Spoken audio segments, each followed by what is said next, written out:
Hello friends, welcome back to my YouTube channel Rathore review.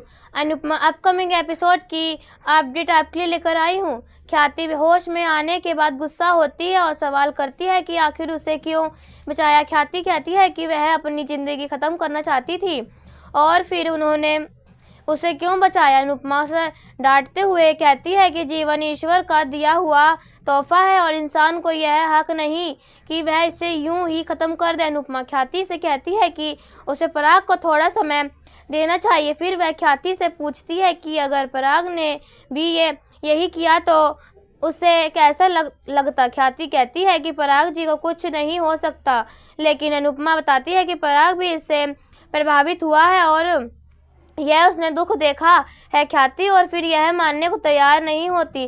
प्रेम ख्याति से कहता है कि जैसे वह ईश्वर करता है कि एक दिन आर्यन सब समझ जाएगा, वैसे ही ख्याति को भी उम्मीद रखनी चाहिए। राही, प्रेम और अनुपमा मिलकर ख्याति को फिर से जीने और मुसीबतों से लड़ने का हौसला देते हैं। अनुपमा ख्याति से वादा लेती है कि अब वह ऐसा कदम नहीं उठाएगी। दूसरी तरफ पराग मंदिर में ख्याति के लिए प्रार्थना करता है। वहीं गौतम आर्यन से कहता है कि वक्त बदल रहा है। आर्यन उसे अपने काम से काम करने को कहता है और तय करता है कि प्रेम और राहाई के ख्याति को वापस लाने से पहले उसे कुछ करना होगा। दूसरी तरफ किंजल और त्योशु परी के एडमिशन की स्वीकृति के लिए उत्सुक होते हैं।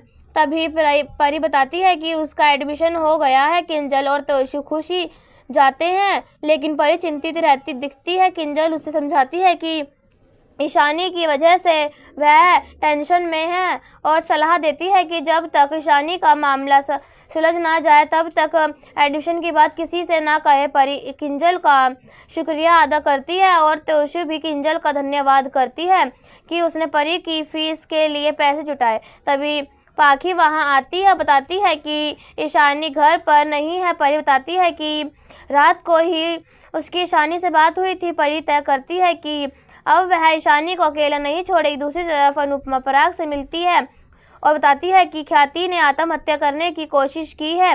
यह जानकर पराग चौंक जाता है। अनुपमा पराग से निवेदन करती है कि वह ख्याति को माफ़ कर दे, इससे पहले कि बहुत देर हो जाए। अनुपमा को अपने अतीत की याद आती है। वह बताती है कि वह आज भी अनुज का इंतजार कर रही है, लेकिन नहीं जानती कि क्या वह अभी कभी लौटेगा या नहीं। वह पराग से कहती है कि मैं मानता हूँ कि ख्याति जी ने बात छिपाकर गलती की है, लेकिन क्या आपने हर बात ख्याति जी को बताई है? क्या आपने कभी उनसे कुछ नहीं छुपाया? यह सुनकर पराग हैरान होता है। अनुपमा पराग को समझाती है कि ख्याति के बिना वह भी अकेला रह जाएगा। इसके बाद परी अनुपमा को बताती है कि ईशानी गायब है। अनुपमा बताती है कि उसने ईशानी के फ़ोन पे एक ट्रैकिंग ऐप इंस्टॉल किया था। परी हैरान हो जाती है कि अनुपमा को ऐसे ऐप्स की जानकारी है। अनुपमा मुस्कुराकर कहती है कि आजकल के पेरेंट्स को भी अपडेट करना पड़ता है। अनुपमा ट्रेनिंग के जरिए ईशानी को ढूंढ निकालती है। वह देखती है कि ईशानी उन ड्रग डीलर के साथ होती है और वह उसे धमका रही होती है। वह ईशानी पर हाथ उठाने लगती है। तभी अनुपमा उन्हें रोकती है और उनको पकड़ने की कोशिश करती है, लेकिन वह भाग जाती है। इसके बाद अनुपमा ईशानी को संभालती है और वहां उसे लेकर चली जाती है। दूसरी तरफ प्रेम, राही और अनिल ख्याति की बात करते हैं। प्रेम कहता है कि अगर ख्याति को कोठारी हाउस लाएंगे तो आर्यन उसे फिर से बेइज्जती करेगा। वह कहता है कि घर में अब कोई मुस्कुरा नहीं रहा है। तभी उन्हें आर्यन से के हंसने की आवाज़ आती है। वह जाकर देखती है कि आर्यन ने अपने दोस्तों को बुलाया हुआ है। आर्यन के दोस्त उससे कहते हैं कि तेरी तो लॉटरी लग गई। आर्यन कहता है कि किसी भी किस्मत कभी भी बदल सकती है। प्रेम, राही और अनिल उनकी बातें सुन रहे होते हैं। उनकी दोस्ती पूछती हैं कि क्या उसका सौतेला भाई दिक्कत करेगा। आर्यन कहता है कि पापा उसे सबसे ज़्यादा पसंद करते हैं। इसके बाद आर्यन अपने दोस्तों का एंजॉय करने के लिए कहता है। इसके बाद वह सभी डांस करने लगते हैं। प्रेम उन्हें रोकने की सोचता है, लेकिन अनिल उसे मना कर देता है। प्रेम गुस्से में वहाँ से चला जाता है। इसी बीच एक सर्वेंट से आर्यन के दोस्त पर गलती से जूस गिर जाता है। आर्यन उस सर्वेंट पर गुस्सा करता है और उसे साफ करने के लिए कहता है। तभी राही उसे टोकती है।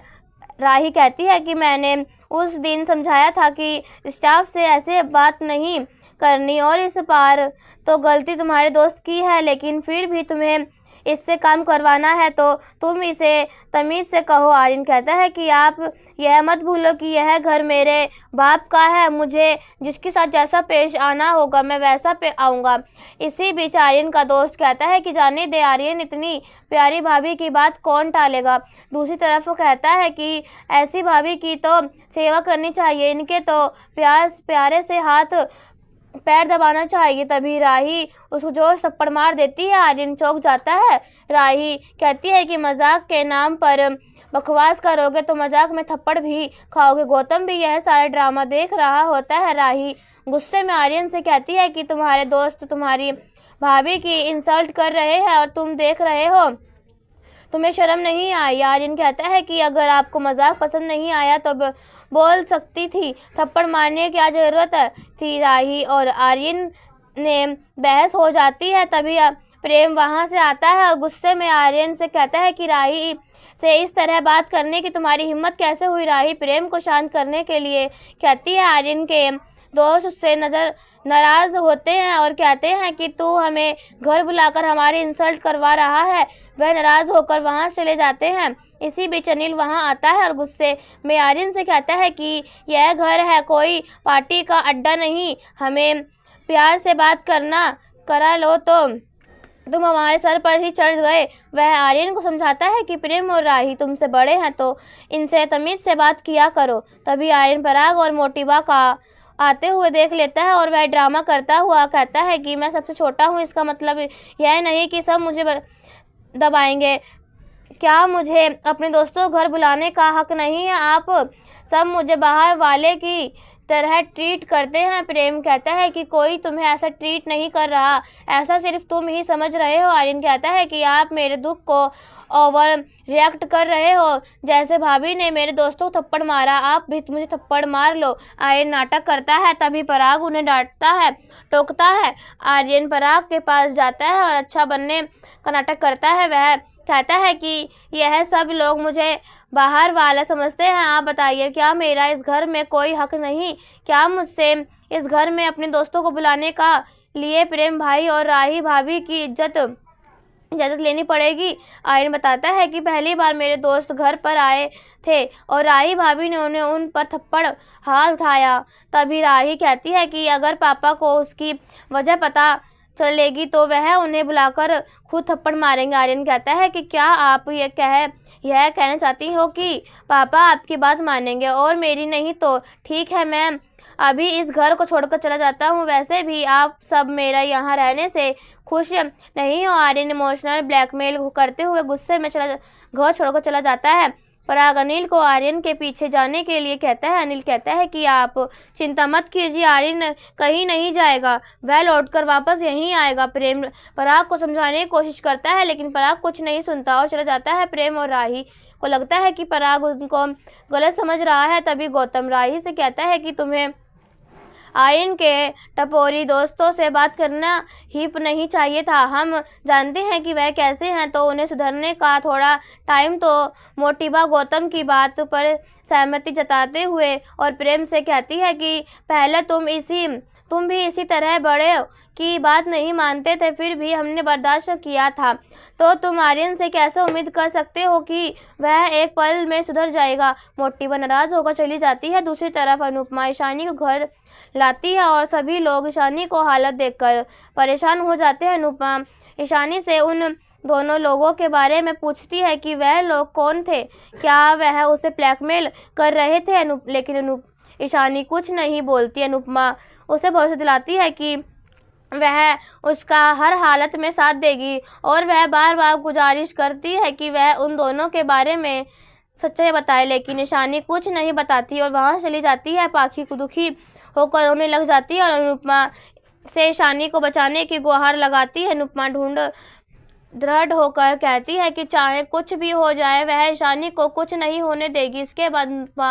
अनु की रसोई में आती है और राघव उसे ड्रग डीलर के बारे में जानकारी देता है। अनुपमा उसे उनका पूरा पता लगाने के लिए कहती है। इसी बीच राघव बताता है कि उसके केस को कोर्ट ने स्वीकार कर लिया है। यह जानकर अनुपमा खुश होती है। इसके बाद राघव कहता है कि मैं जानता हूँ कि मेरे यहाँ रहने से आपको परिवार को आपत्ति है और आप मुझे लिहाज के कारण जाने के लिए नहीं कह रही हैं, लेकिन जैसे ही मेरा केस ट्रैक पर आएगा मैं खुद यहाँ से चला जाऊँगा। राघव अनुपमा से अनुरोध करता है कि वह केस को लड़ने की में उसकी उम्मीद करे और उसकी हिम्मत बनने अनुपमा वादा करती है कि वह उसके केस में हर कदम पर उसका साथ देगी। राघव धन्यवाद करता है और इसी के साथ एपिसोड ख़त्म हो जाता है। अगले एपिसोड में देखने को मिलेगा कि प्रेम और राही को हमलावर के बारे में पता चलने वाला है। अनुपमा कहती है कि जिसने भी राही